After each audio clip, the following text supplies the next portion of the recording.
So what's good, y'all? We back with another video. And I was going to come on here and I was going to make a whole different video. I was actually going to talk about the Utah Jazz and their nice little underdog story that they got going on. But unfortunate events happened yesterday that led me to make this video instead. So the Utah Jazz video, I'll make it tomorrow. Because I want to vent a little bit. It's kind of repetitive. It feels like. But this video is more so for my fellow Knicks fans out here. If you're a fan of another team, if you want to stay and listen to me vent or rant, it's whatever, it's cool, right? But I just want to talk about this team because right now the Knicks are 3-4. And I remember literally last week they were 3-1. And I wasn't even hype. I did not care that they were 3-1 because I had said in the video when I was talking about Julius Randle that they beat Charlotte, they beat Orlando, they beat Detroit. Teams that they should beat, right? I talked about Jalen Brunson. I praised him, and to be honest, he's still been pretty good. Nothing really bad about him except for his defense. His defense, not good, but it just gets magnified with the things I'm about to talk about in this video. So let's talk about it, because the Knicks yesterday night were up by 23 points on the Atlanta Hawks, and I have no problem with them choking a 23-point lead because they had the 23-point lead in the first half. And as we all know in today's NBA, leads go away quick, especially when the three ball starts falling for the other team like it was for the Hawks last night, more specifically DeJounte Murray. But when it comes to the Knicks, when you blow a 23-point lead, you kind of expect for the game to finish close, and you expect to put up a fight. And yesterday night, the Knicks literally bent down and took it. That's all it was. They took it. They literally didn't even crack 100 points. Mind you, I think they had 65 points going into halftime. They didn't score 100 points. They finished with 99, and at one point in the second half, they were almost down 20. How you go up 23 to almost down 20 in the same game? That's ridiculous. Not only that, under Tom Thibodeau, in just this calendar year, in the year 2022, the Knicks have blown a 23-plus point lead 3 times. And I made videos about those leads in those games last season. And here I am making another one because all those games feel exactly the same. Exactly the same. Tibbs is still stubborn. His seat should be red hot. It should be just as hot as Steve Nash because he continues to make the same exact mistakes every single game, every single year. How many times are we going to talk about Obi Toppin needing minutes? How many times are we going to talk about Evan Fournier cannot start on this basketball team anymore? How many? It's getting ridiculous. Now, I get that Fournier is getting paid more money than certain guys, but at this point, you want to win, right? And I don't even think this team is good enough to even really compete like that. I mean, we just saw it in the past 3 games. They can't compete with teams that are better than them. Even the teams that are slightly better than them, like Atlanta, they can't compete. So I don't really know how to feel because last offseason or, the previous offseason this past summer, I said the Knicks should really consider just going and evaluating the young talent, seeing who they should keep, seeing who they should, let walk or whatever, look to trade, do all that sort of stuff. Just look for your future, the long term. But instead, the Knicks went out there, they signed Jalen Brunson, which I have no problem with because right now it still looks like you didn't even overpay. It looks like an actual steal of a contract considering the numbers that he's putting up and the things that he adds to this team off the court. But man, it's ridiculous. This team is not good. I mean, we saw the red flags last season when they were 5-1. I saw the red flags. So you're telling me I can't see the red flags now? This team is 3-4, and they're lucky that James Harden's out because it would have been a guaranteed L on Friday night against the Philadelphia 76ers. And to be honest, Joel Embiid still might come back, and they still have Tyrese Maxey. They still have Tobias Harris. They still have a better overall basketball team than the Knicks. So they probably should still be favored. So that's 3-5 if you lose. Then you play the Boston Celtics on a back-to-back the night after, probably losing that game. And you still got a couple tough games after that. It's time. Time is ticking.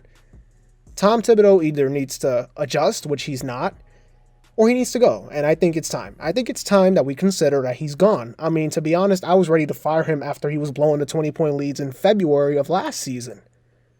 But he's still here. His offense is still basic. Jalen Brunson just makes it a little bit better, but it's still basic. Julius Randle, I made a video praising him, but he makes it so hard for me to praise him. He makes it so hard because last night he shows you exactly why it's hard to praise him. The decision making is horrible. The shot selection is tough. And you know what? I got to talk about my guy, RJ Barrett. Now, I'm not giving up on him, but it's rough. I know he starts off slow every year, but when I watch him play, it's starting to become more and more evident to me that he just might not be a true star. Like, top 3 picks, you look for them to be franchise changers. And RJ Barrett doesn't really look like a franchise changer unless he improves drastically on certain aspects of his game. Like, he still can dribble. He's better dribbling than he was in his rookie year, but barely. Still can't knock down mid-range shots. Doesn't got a good touch around the rim. He shoots hard off the back, well, not off the backboard, but he shoots hard a lot of the time. The three-point stroke is inconsistent. He's making it at times. There's nights where he's horrible from 3. The playmaking's all right. The defense is a little overrated considering that a lot of Knicks fans like to say that he's this two-way player, which he's not. He's not. Immanuel Quickley is the best Knicks defender right now. Well, with Quentin Grimes being out, even though he just came back, he has been the best defender. But yeah, Quickley and Grimes are the best Knicks defenders. And if you wanted to throw Deuce McBride in there, go ahead, but McBride doesn't even play, so I don't really even count him. But yeah, those 3 guys are defenders. RJ Barrett's not a defender. He doesn't have the physical tools to actually guard guys like, stick on the team's best player. He can't. He's slow. And yeah, he has like the arms and all that, he has the height and the length to try to guard those guys, but he's just not quick enough. That's it. So right now for RJ, it's tough. I still have hope that he can bounce back, but I'm a little disappointed with him. But as for Randle, Tibbs, the rotations, everything, it's still the same. It's the same old Knicks. It's the same old Knicks.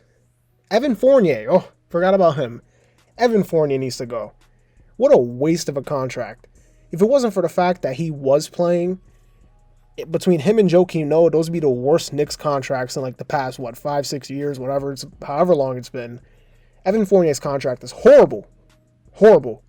He doesn't even do his job the right way. He doesn't even knock down threes consistently, it feels like. Even though he's probably shooting a decent clip right now, I don't care. His defense has to be one of the worst in the entire league. I don't know how this man is starting. He is a bench player at max. That's what he is. He is a bench player that gives you 20 minutes a night at max. That's it. He's not a starter. He's not a starter. He can't close games. So at this point, I'm just like, it's time. You need to trade some of these guys. Derrick Rose doesn't even come in the game that much. A lot of people were slandering me for saying Derrick Rose should even be on this team. But right now, it looks kind of evident that he really shouldn't be on this team. No slight towards D Rose. I never disrespect D Rose, but he shouldn't be on this team. It's just the reality of the situation. And right now, I'm going to keep it real with you guys. If Jalen Brunson's not on this basketball team, the Knicks are probably 1-6. Because if you go back and look at the Orlando game, Orlando was starting to come back. Who saved the day? Jalen Brunson. Randle did have a good game, but we also have to account that Jalen Brunson has been a big part of the games that Julius Randle has been successful in. So if Brunson's not on this team, they lose to Orlando, and they lose to Charlotte because he was basically carrying the team on his back against Charlotte. So it's ugly. Could have been 1-6 if this man wasn't on the team. Tibbs probably would have been fired already if Jalen Brunson wasn't on this team. That's all I'm going to say, though. The Knicks look a little rough. Need to get things together because right now this team is... The record doesn't show what they actually are. And they're basically just the same team from last year. They're playing more rough teams now, so true colors are starting to show. And this team, like I said, like I've been saying since the standing predictions, At best, a 40 to 41 win team. At worst, a 35, 34, 33 win team. I think as the schedule goes along, if they keep losing, fire Tibbs, play the young guys, keep Brunson, obviously, keep Hartenstein, obviously, but just roll out there, see what happens, evaluate the roster. If you lose, you lose. You win, you win. It doesn't matter. Get good draft positioning, and let's build this team naturally. I mean, we're still living off the 2021 season. Like, we're still that good team. No, we're not. We're not. Julius Randle's never having a year like that ever again. So, that's it. Team is not that good. Let me know what you guys think about the Knicks. For all my Knicks fans out there, or for any basketball fan that watches the Knicks. This has been a checkup where we talk hoops and hoops only. And I'll see you on the next video. Peace.